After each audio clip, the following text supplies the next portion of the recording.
Well, it's good to be back with you again in the Bible study format, and thank you for joining me today. I know it's been a long time since I've been here, but it's good to be able to share together in a thought that I had just this year as we went through the Easter celebration, and it's on the good side of Thomas. I know a lot of times we focus on his doubt and his questions and the negatives, but there is something that I feel like is a wonderful lesson for us, an important lesson for us, and I want to share it with you today in this brief Bible study. John chapter 20, and you see in verse number 19 that after Jesus appeared to Mary, then he, later on that same day, at evening, it says, the first day of the week, he appeared to the Jews, or to the disciples. And when he did, then he spoke peace to them in the end of verse 19. And then also in 21, he also said, peace be unto you. And he showed them, in verse number 20, he showed his other disciples, he showed them his hands and his side. So then, a little bit later on here, we see in verse 24 that Thomas wasn't with them then. Now they knew Jesus was alive. He had appeared to them, he had spoken peace to them, and he had showed them his hands and his side. Later on, Thomas, that's what he's asking for. He said, I want to see that same thing too. And notice that it says that he was not with them in verse 24 when Jesus came. That would be that first time he was missing. We don't know the reason why, but he was missing. And they said, we have seen the Lord. And then he said, except I shall see in his hands the print of the nails, and put my finger into the print of the nails, and thrust my hand into his side, I will not believe. So all he's asking for, honestly, it seems like all he's asking for is the same thing the other disciples experienced. He said, I want to see that same thing. Well, the next week, Jesus appears to them again, and this time Thomas is there. He says, peace be unto you.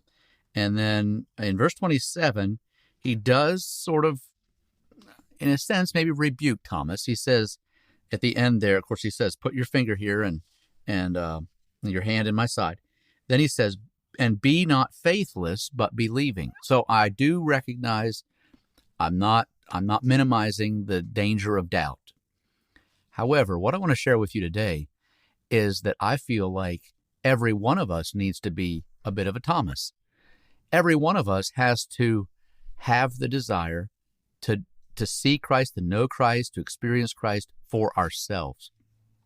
It's easy for us to maybe go on somebody else's opinion or word. I don't know where you've come from. I don't know your family background. I don't know your church background. Don't know whether you know this story very well, whether you've been saved a long time or maybe not even saved at all.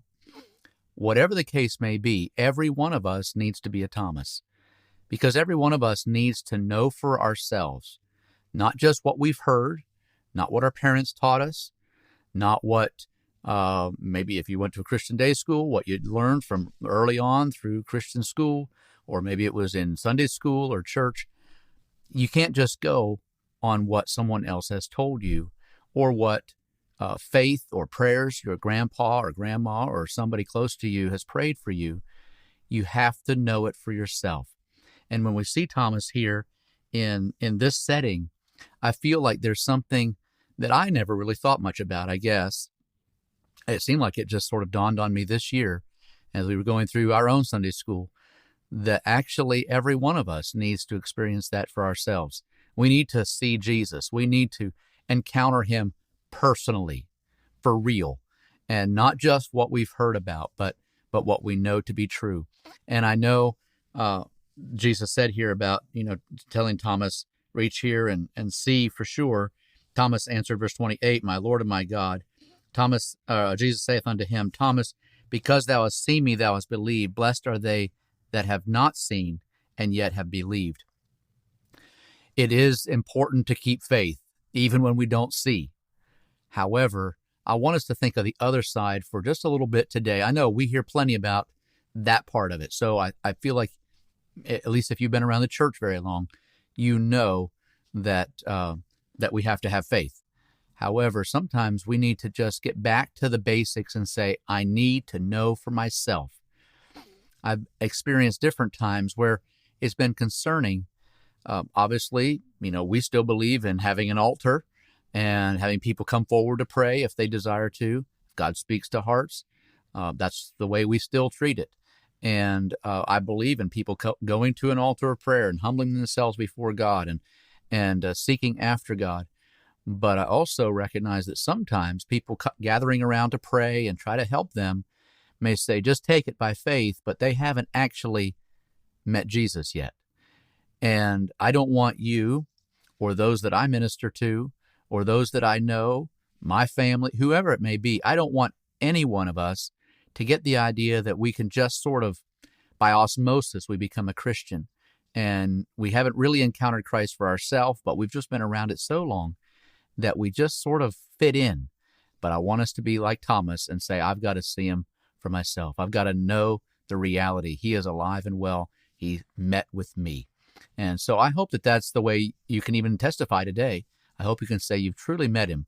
But even if maybe you would have to say that actually describes me, I'm glad to tell you that Jesus shows up for those who are wanting to experience him, wanting to know him.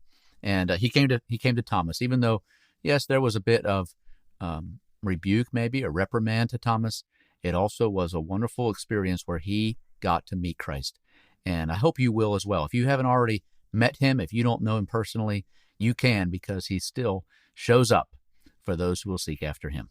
Well, God bless you till we meet again. Thanks so much for watching.